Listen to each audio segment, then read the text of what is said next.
ho, ho. No, that's not my Jabba the Hutt impression. This, of course, is the season. What season is that, you may ask? Well, it's the season for Christmas horror movies.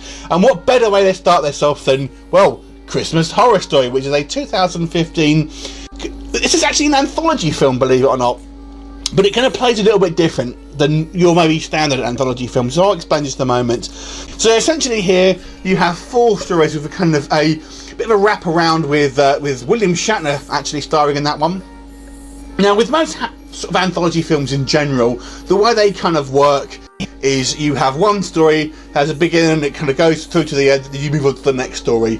This one, it plays it a little bit different. It basically splices the films up, so you're kind of watching the whole film and having scenes of each of these films kind of running throughout, basically. So you'll have a few scenes of one story, a few scenes of another, and it'll go back to the first one, and it does it of all 4 films. And I actually kind of preferred it, because my issue with anthology films, to be honest with you, in general, is that because they seem so short, you never really feel like you get to know the other characters. And even though arguably some of these stories were probably fairly short themselves, because you're spending that much more time with them, and you have these little breaks between stories, I don't know, you just feel like you kind of know the characters that little more. So I actually kind of preferred it.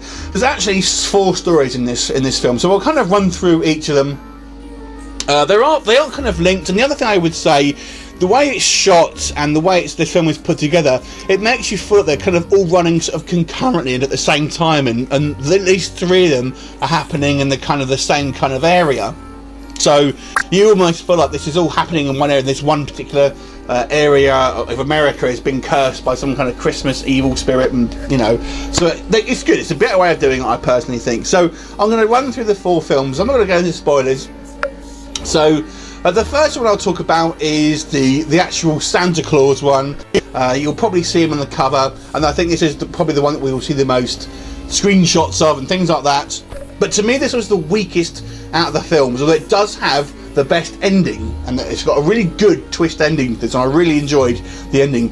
But this one really focuses on Father Christmas in his workshop in Lapland, I guess, and essentially his elves, his helpers, are affected by kind of a zombie virus, and the story here is really just Father Christmas fighting off these kind of zombie elves. The tone of this one is a lot more campy than the rest. The others are actually all quite serious.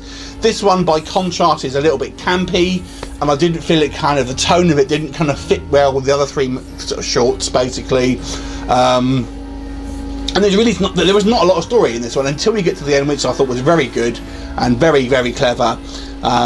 Just listen to the wraparound story. It's going to relate to this one the most, I would say. So I didn't really think the main bulk of this kind of Father Christmas bit was the weakest out of the 4 stories. Although the effects, you'll see that he does have a kind of showdown with Krampus, which is on the cover at least, and the Krampus makeup is fantastic. Anyway, on to the next story.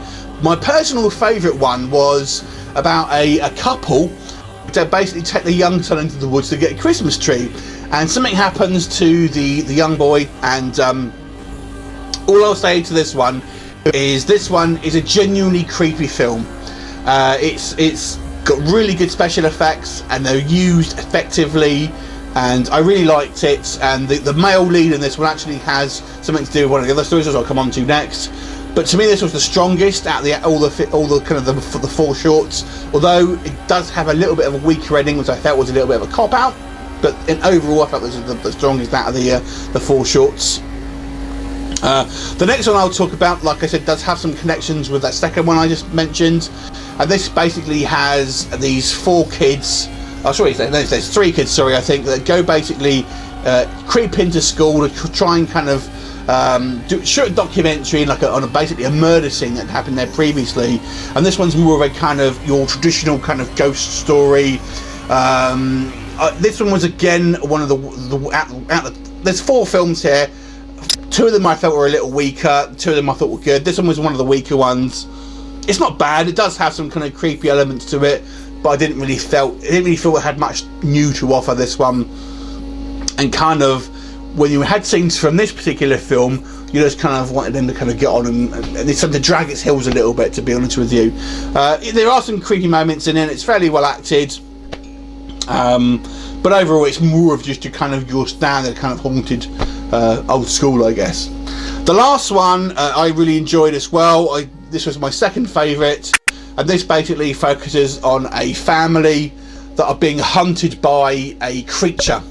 Now you can probably guess what the creature is, but this to me was one of the kind of a fun one. It was quite serious, even though it does have a bit of a fun element to it as well. The creature of design I thought was fantastic. There is a couple of shots that use CGI which I felt were a little weak, but overall I enjoyed this. I enjoyed this one in its entirety. It wasn't quite as strong as the other one I mentioned, but it was still a good movie. So overall, I actually kind of enjoyed it. Even the weaker ones weren't bad. They were just a little bit weaker for reasons I've explained. But overall, I thought this was a pretty decent anthology. You know, some anthologies you get real clunkers. There was not a clunker in this one. There was a couple of weaker ones, but a couple of really good ones. So I'm going to give this horror anthology a 7 out of 10. I actually really enjoyed this. I would probably definitely check it out again.